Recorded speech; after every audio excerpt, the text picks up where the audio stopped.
Welcome to the BBQ Round Up, a weekly program that supplements the Barbecue Central show, which can be heard live each Tuesday at 9 p.m. Eastern Standard Time on thebbqcentralshow.com. I'm Greg Rempe, and this is episode number 3 for March 10th, 2016. Coming up in a few minutes, we'll hit this past weekend's competition results through the various sanctioning bodies, give you a look ahead at some upcoming events, and answer some listener email in the mail call segment. All this and more on this edition of the BBQ Roundup.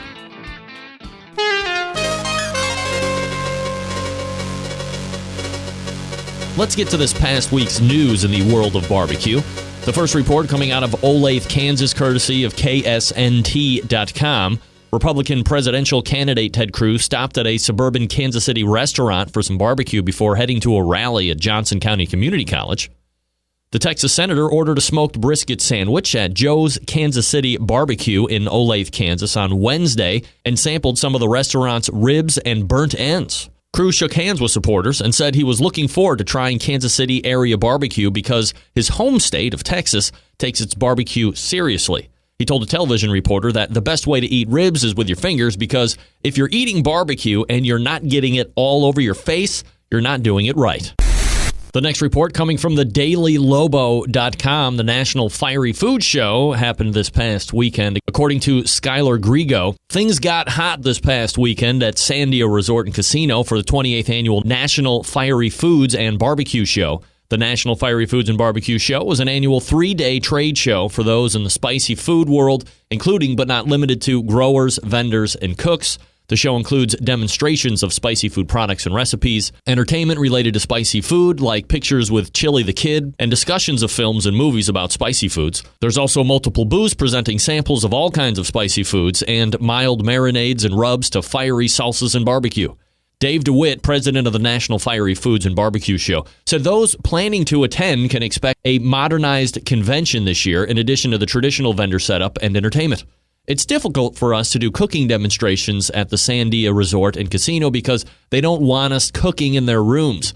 We tried cooking outside in a tent, and we just couldn't manage it practically. So this year we have multimedia presentations, DeWitt said. Demonstrations and presentations were held Saturday and Sunday by Jim Garcia, an independent restaurant and hospitality consultant, Kelly Uhrig, author of New Mexico Chili's, History, Legends, and Lore, DeWitt and Kate Wheeler, owner of Savory Spice Shop in Santa Fe. This new modern aspect won't take away from those selling products during the trade times of the event or those providing entertainment, DeWitt said. There will be multiple booths exhibiting at this year's show, including Sadie's Volcanic Peppers and Pucker Bucket Pepper Company. For the full list of the 2016 exhibitors this past weekend, visit the National Fiery Foods and Barbecue Show's website.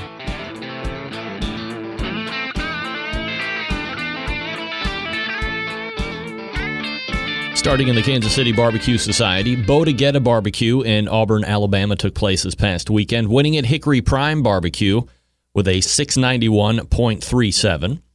Sip and Swine Barbecue Festival, a GBC qualifier in Lawrenceville, Georgia, took place, winning that one. Tommy Houston of Checkered Pig Barbecue, 692.5, took that one. Fire on Ice Barbecue World Championships in Isle, Minnesota, winning it. Totally Sauced with a 693.6. And rounding out the KCBS competition this past weekend, the Sam's Club National Barbecue Tour was in Shreveport, Louisiana, winning that one all in queue with a 687.3. There was one competition this past weekend in the Florida Barbecue Association. The Eagle Lake Barbecue Fest took place, and winning that one and making it 2 in as many weeks, Jim Elser of Sweet Smoke Q. I was able to catch up with Jim after the event and asked him, he's been able to string multiple back-to-back wins over the course of his career. How does that affect his mind, or how does that help his mind as he moves forward?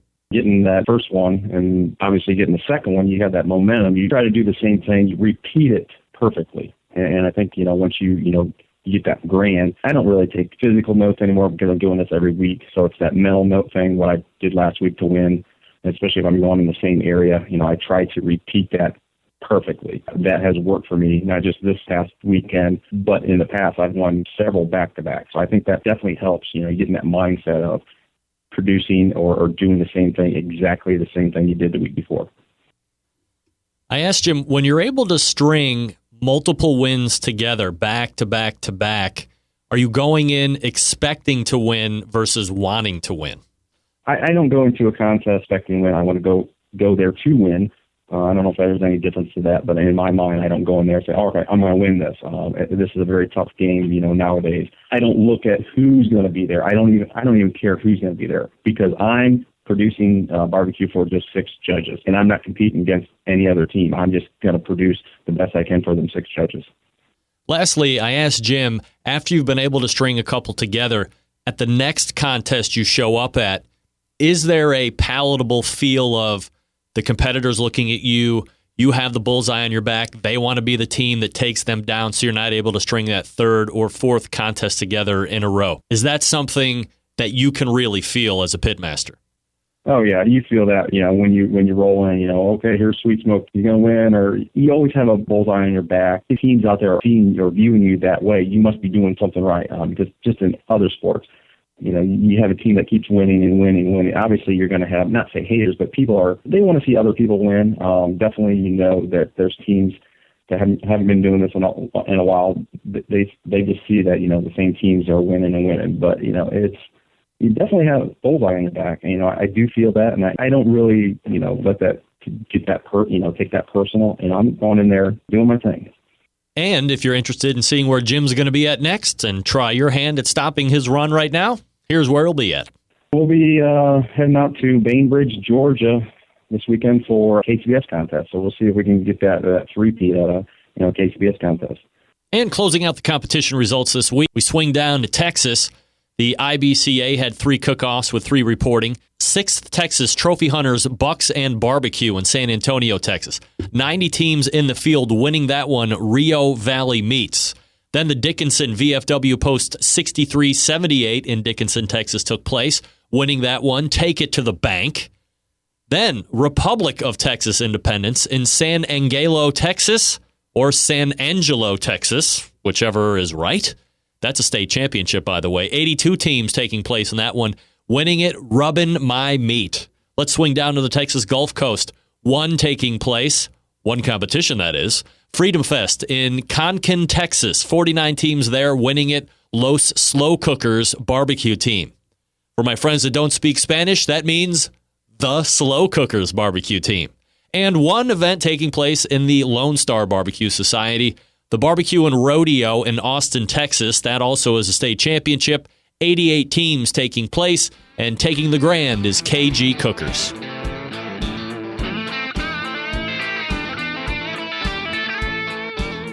And now let's take a look at what's happening this coming weekend. Competition-wise in the KCBS, Flames on Flint, another GBC qualifier in Bainbridge, Georgia. Smoke on the Shores in Nashville, Tennessee. The Sam's Club National Barbecue Tour stops in Fort Worth, Texas. And Barbecue and Brew, which is a backyard contest in Fairhope, Alabama, will take place this coming weekend as well.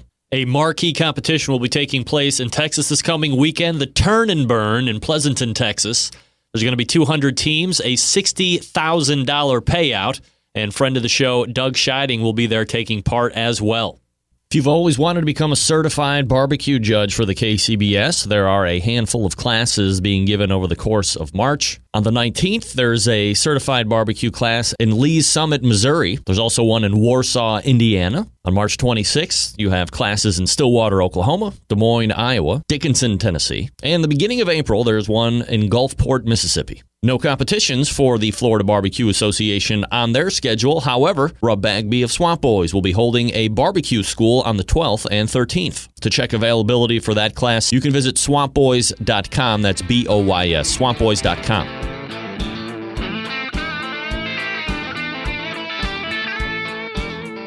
Welcome to the sauce review portion of the show. We're actually doing this live in my kitchen. I'm going to be reviewing 2 sauces.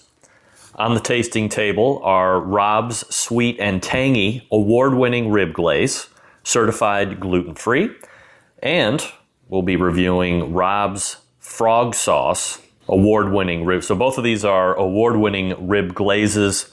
One is frog sauce and one is sweet and tangy. So let's go ahead and get a review of the nose here on frog sauce. So I can smell tomato for sure and some of the spices.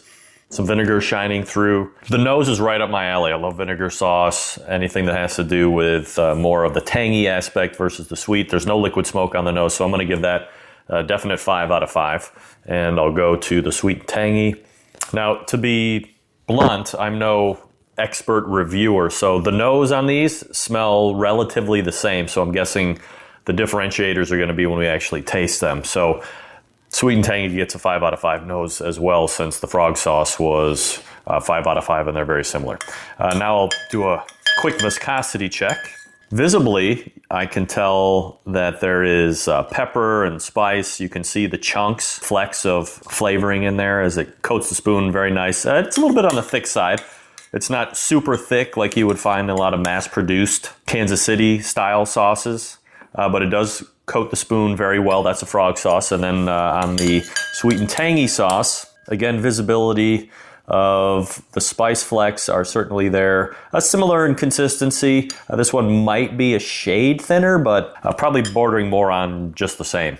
So this is, again, viscosity-wise, right up my alley, not overly thick, so I'm giving that a 5 out of 5. And now the most important part is the taste, so I'll taste it off the spoon first, and then I'm going to try it with a already prepared tater tot, and we'll see how it tastes here. So first up is the frog sauce. Very big spice component right up front. Very little tomato flavor, very little. There's a vinegar component too, but the spice is really blasting me in the face. I did warm these up, by the way, to release all of the nose and the taste and the flavors. I'm not tasting these cold. Let me try it again real quick. There's such a common flavor to this that I've had before right when it hits my mouth, and I can't place it, unfortunately. But definitely spicy, medium spice, maybe a little less than medium if you're more of a chili guy, but you can chew the spices. They're very kind of rough cut, if you will. They're not fine. They don't really blend very well. And I'm okay with that. I actually like the textural difference. All right, let me go over to the Sweet and Tangy sauce. Give this a try. Yeah, so way different flavor profile. Sweet and tangy. Certainly tangy vinegar, but that brown sugar sweet flavor is really first appearing on the palate right off the bat. Let me take another quick taste. I see this on chicken all over the place. I see this on ribs all over the place. It is called an award-winning rib glaze, by the way, on the bottle. Pork, I'm not too sure about beef, but anything that would be good with a traditional barbecue sauce, in your eyes, I think would do well with this sauce. And now I'll try with the tater tot. First with the frog sauce. You know, the frog sauce is fading for me. It started out okay. There's just something a little disjointed for me on it. It's not terrible, but I was hoping for a little bit more once I had it on the tater tot. That's a pretty vanilla vessel, by the way. So it's fading a little bit for me. Now we'll go over to the Sweet and Tangy. And I do have high hopes for this one, by the way. And maybe I'm finding out that my palate enjoys something a little bit more sweet. Not fake sweet, but just kind of brown sugary sweet. This one is, the Sweet and Tangy one is by far my favorite out of the two. However, both of them are very good on their own.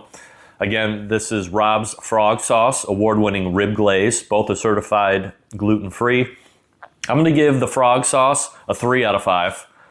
There's a few things that are lacking in it that I can't go 4 or better. However, the Rob's Sweet and Tangy sauce, again, award-winning rib glaze, certified gluten-free. This is a 5 out of 5 sauce for me. Understand these reviews are done more or less right out of the bottle. I haven't cooked on them extensively, but first impressions mean a lot. So I'll definitely go back to the Sweet and Tangy sauce and be trying that over the next few weeks as I cook. And I will give Rob's Frog Sauce another try as we cook along here too. But initial reviews, 3 out of 5, Rob's Frog Sauce, and Rob's Sweet and Tangy gets 5 out of 5 for me. I will make sure that I have the link on where you can buy these in the show notes. Once again, we tasted Rob's Sweet and Tangy, award-winning rib glaze, and Rob's Frog Sauce. Thanks for sending them in to be reviewed on the BBQ Round Up.